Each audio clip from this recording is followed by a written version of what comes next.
What's going on? This is Ryan with Automatic Comics, and up next I have got a pretty awesome unboxing. I've got one new Keeper book here, and this is one I haven't had a chance to open yet. It's been here for a little bit, and I'm excited to get into that box. And then I have this stack of books here. This is a number of books that I've picked up over the last couple weeks, and I just haven't had a chance to show them on a video, so I thought I'd go through these as well. There's some really cool books in here too. So let's check these out.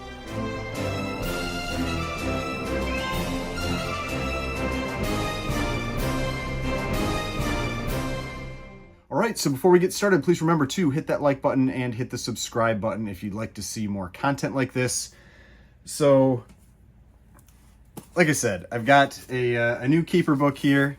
This one I am, again, like I said before, I'm pretty excited about. It showed up right before I had gone on a trip, and so I hadn't had a chance to open it yet. So looking forward to getting into this one. This one is a pretty unique, cool book. So I'm very excited about that one.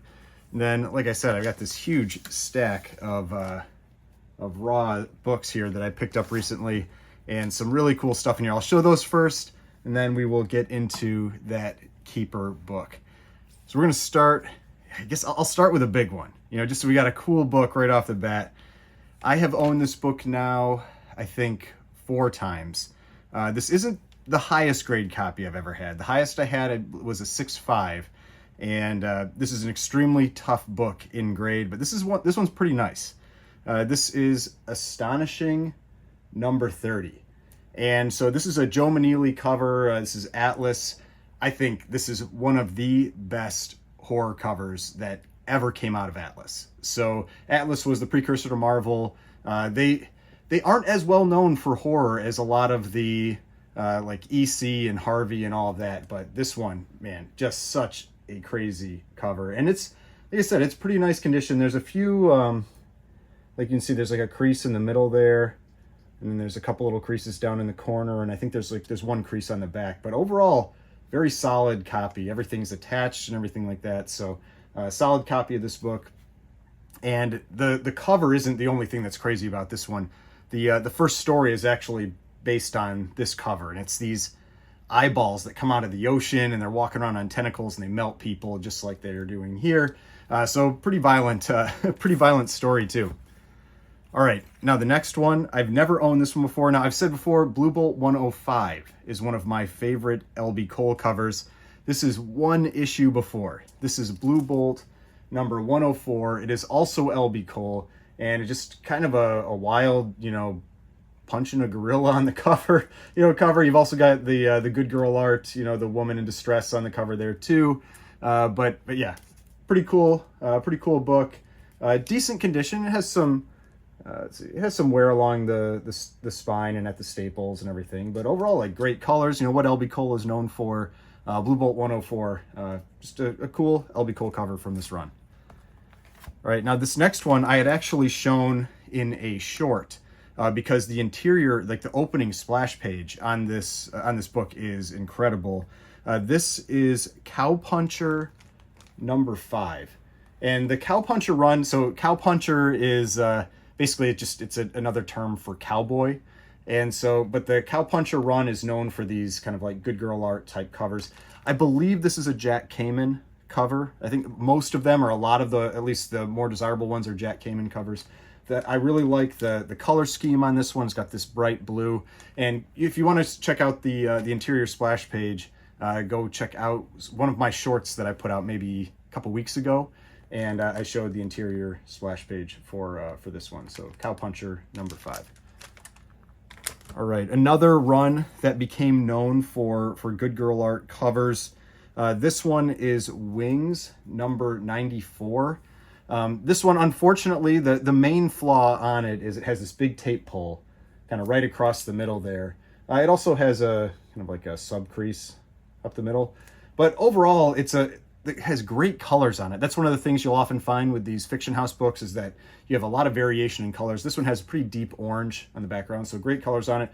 Just has that really unfortunate tape pull. I did not do that tape pull. The person I bought it from said he didn't, that wasn't his accident, but somebody at some point probably set like maybe one of those bags that has the adhesive already on it or something, and just ripped a huge chunk off the front there. But still, pretty cool. Wings number 94. This run used to be just largely like dogfights, you know, like airplane battles on the cover. And then they found that if they put attractive women on the cover, they sold better. So that's really where it went later on in the run. The next one here is another Atlas cover. I actually used this in that video I did a while ago on undervalued pre-code horror, and I picked this one up recently. I think this is such a great cover. The cover artist is not credited. They don't know who did the cover art for this one. But another issue from the Astonishing run. This is Astonishing number 12. And I've always thought that this was a really great cover, great cover content. You've got the crushed like skull and skeleton in the bottom here, like the holes in the skeleton there from the, you know, this thing up top. You've got the woman in the red dress, all that kind of stuff. And, you know, a solid presenting copy of this one. So Astonishing number 12, just a great pre-code horror book from Atlas. All right, now this next one, this is low grade. This is a 0.5. It's missing the back cover, and I think it's also missing an interior wrap or something like that. But this is Shocking Mystery Cases number 50. And so this is another great L.B. Cole cover. You've got the Frankenstein cover. And for what it is, you know, it's a cool book. You know, it's got like a lot of these books, like the main thing that they're really known for is the cover. And that's one of the things that I really like to collect. I'm a cover art collector. I mean, if I don't, I've said that before, if I don't like the cover, I'm generally not going to really collect the book. And so yeah, great L.B. Cole cover. Got all the bright colors and everything. But like I said, I mean, a low grade book. It is a 0.5 all day long, but still cool cover for L.B. Cole. Shocking Mystery Cases number 50. All right, now this next one. This one it's got some interesting cover content. This is All True Crime number 31. And it's where you've got these criminals where this one guy is dressing up as a lady and they're basically robbing people, you know, getting people to stop their cars and robbing them. But they've been figured out by the police. You can see here, and they're gonna catch him this time. But again, a solid copy of this book, All True Crime Cases number 31. This one I think also had like a there you go, has like a sub crease, kind of like a light one up the middle, but overall solid presenting copy.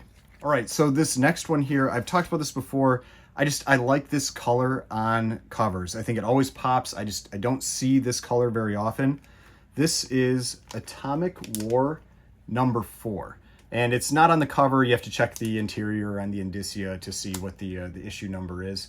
But yeah, this Atomic War run, it's not very long, but it has some pretty cool covers in it. It's from Ace Periodicals. It's got I think they have such a cool little logo. But the Ace Periodicals, Atomic War number 4, and just this really cool blue color. I don't see it very often, and when I do, these covers always really catch my attention when they use that color. So Atomic War number 4.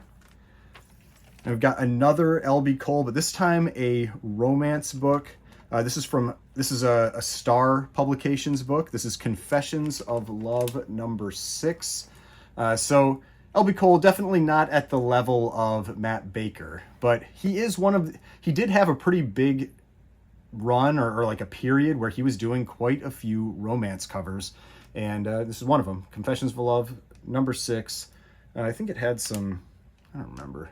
I mean, it's just got some wear and that kind of stuff on the spine. I think it had a little bit of, I think there was like some paper loss on the interior down in that corner or something like that. It was something like that, but still, great book, Confessions of Love number 6. Just, I mean, you can always tell the L.B. Cole covers. They always have those bright contrasting colors. Sometimes I feel like they're a little more rushed than others. This one's pretty good. I think this is a pretty decent romance cover. All right, this next one, this one could be a 0.5. It probably would. It's missing like part of an interior page, and so I think they'd probably knock it down to a 0.5. But this is Venus number 6. The Venus run has some very, very expensive issues in it. Venus 19 is the horror cover that it's the guy like pulling his face off and it's like a skeleton underneath, and that it's one of the more expensive horror covers that's out there. But this is they changed a lot in that run. You know, like at some points it was like kind of like romance. Some of them are like these goddess covers, and then it turns into horror eventually. But yeah, this is Venus number 6. Actually, I'll show that interior page, because like I said, I'm pretty sure this one would end up getting a 0.5 because of that missing part of an interior page. Let's find it here. Can't remember how many. Here it is. Yeah, so it's 3 pages in. You can see it's this edge over here.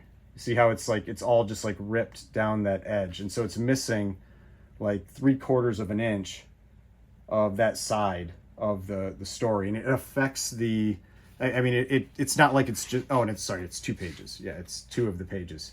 And it affects the story. It's not like it's just in the margin or something like that. So I have to think that they would probably give it a 0.5, but I don't know. I might send that one in just to see, but I'm pretty sure, based on prior experience with missing pieces like that on interiors, that they would probably give it a 0.5. But let me know what you think in the comments. You know, if you think it would get something different, but my guess is they would get a 0.5.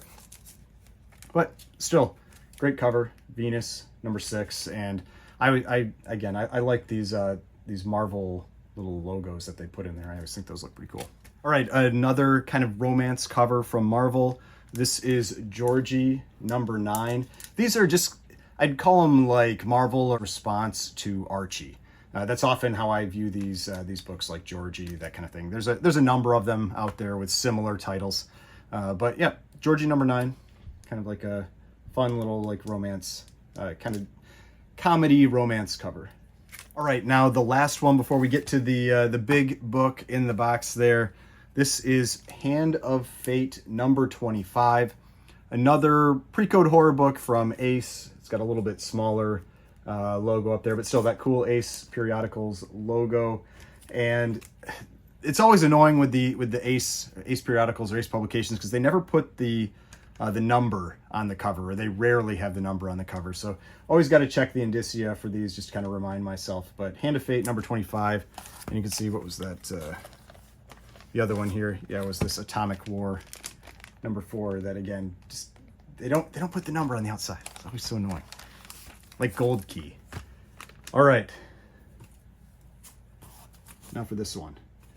So, like I said, this one showed up, and I hadn't had time to open it yet.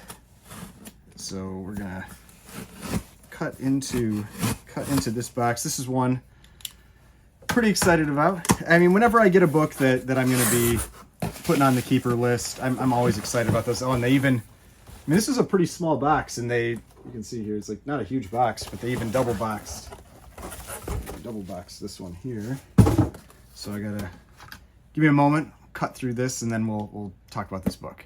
A few moments later. All right, so we got the book out of all the packaging and everything. Looks great. It's in an older case, so I might actually end up sending this one back in to get reslabbed, just to get it in a nice new shiny case, you know, all that kind of stuff. But this is now officially the earliest Batman cover that I have ever had. It's not the earliest Batman book I've ever had, but it is the earliest Batman cover I've ever had. Prior to that, it would have been Detective Comics 38. So I have a restored copy of Detective Comics 38, that first Robin, but this one is earlier. So this is Detective Comics number 36, a 1.5. It is a brittle page copy, but I mean, pretty nice for this one. There wasn't like a ton of like chipping or anything. That's one of the things I've talked about with brittle page, slightly brittle. Sometimes you can tell that they're really kind of like crumbling on the inside of the cases, and other times it's just small parts of the book. I mean, there have definitely been books that I've sent in where you can easily like flip through the book and everything, and it seems generally fine, and they've gotten brittle or slightly brittle designations, and it's because like one section or one part of the book is brittle. But I mean, a great presenting copy of this. This is the 10th appearance of Batman and the 6th cover, because up until issue 35, they had been alternating Batman and non-Batman covers. So you had Batman covers for 27, 29, 31, 33, 35, and then now 36. And so I just think such a great cover. You've got, the action Batman cover, swinging in, kicking the guy in the face. But I mean, just a solid presenting 1.5. I believe it has a split spine. Yeah, spine of cover completely split and reattached with tape, cover detached. And so, I mean, that's why it's the 1.5. That's what it's, what it's going to get. There's the back cover. I mean, no big pieces missing or anything like that. I mean, it's a solid presenting copy of this book. But you can tell it's definitely an older label. This one has a 0 in the front for its serial number, so was probably graded back around like 2010 to 2012, somewhere in that range. But there's some you can see like some scuffs and scratches and stuff on this one. So I will probably send this one back in. I don't know yet. I'm always nervous, sending expensive books like this back in just to get them re-slabbed. Anything can still happen. And so it's, I'm not sure it's necessary, but awesome book. I mean, like I said, this is the earliest Batman cover I've ever had. We got February of 1940 as the date up there, and just a great presenting 1.5. Very, very happy with it. So definitely happy with picking up this book. And that's right. I have people ask, they're like, why do you let go of keeper books? Why do you cycle them out and that kind of thing? And it's so I can have opportunities to pick up awesome stuff like this. I mean, if I don't do that, I can't buy these. I mean, I can't afford them. So you sell other books to be able to pick up other cool stuff like this. And I mean, I would love to work my way down to Detective Comics 31. That's probably my ultimate book. I mean, obviously it would be awesome to have something like an Action 1 or whatever, but I don't see that ever happening. But I feel like I could make a Detective Comics 31 happen someday. And so work my way down to that one, but really cool cover for this one. Detective Comics number 36. Like I said, 10th appearance of Batman, 6th cover appearance. Very, very happy with this. But if you enjoyed this video, if you'd like to see more videos like this, see some cool books maybe that you don't see every day, hit that like button, subscribe button, notification bell. I got more videos over here if you'd like to watch some of my other videos. Subscription button is right here. If you'd like to subscribe to the channel, I'd really appreciate it. And I will see you in the next video.